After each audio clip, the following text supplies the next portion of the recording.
अरे पहिला महीना जब चढ़ेला ए पियवा चढ़ेला हो, हमरे भाती क महकिया ना सहाला हो।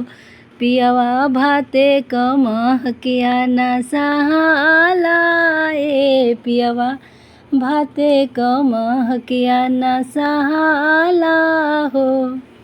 दूसरा महीना जब लागेला ए पियवा लागेला हो, हमरे दाली क महकिया ना सहाला ए पियवा दाली क महकिया ना सहाला हो।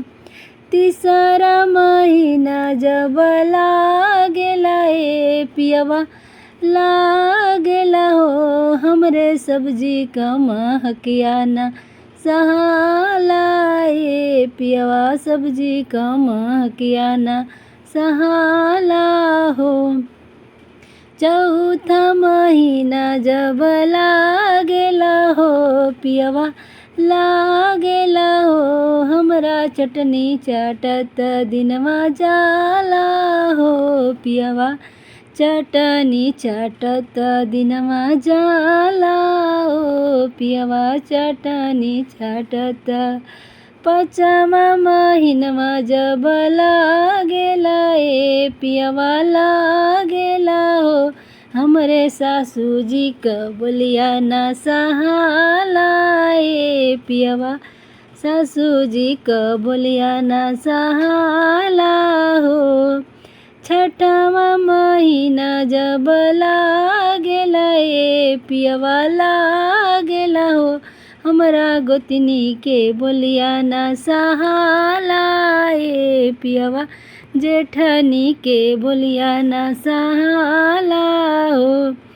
सातवा महीना जब लागेला हो, पियवा लागेला हो, हमरे ननद क अवैया ना सोहाला हे पियवा ननद क अवैया ना सहाला हो। अरे आठवा महीना जब चढ़ेला हो, पियवा चढ़ेला हो, हमरा तोहरो अवैया ना सहाला हो। पियवा तोहरो अवैया ना सहाला हो। नौवा महीना जब बीतेला हो, पियवा बीतेला हो, जन्म लिहले नंदलाल।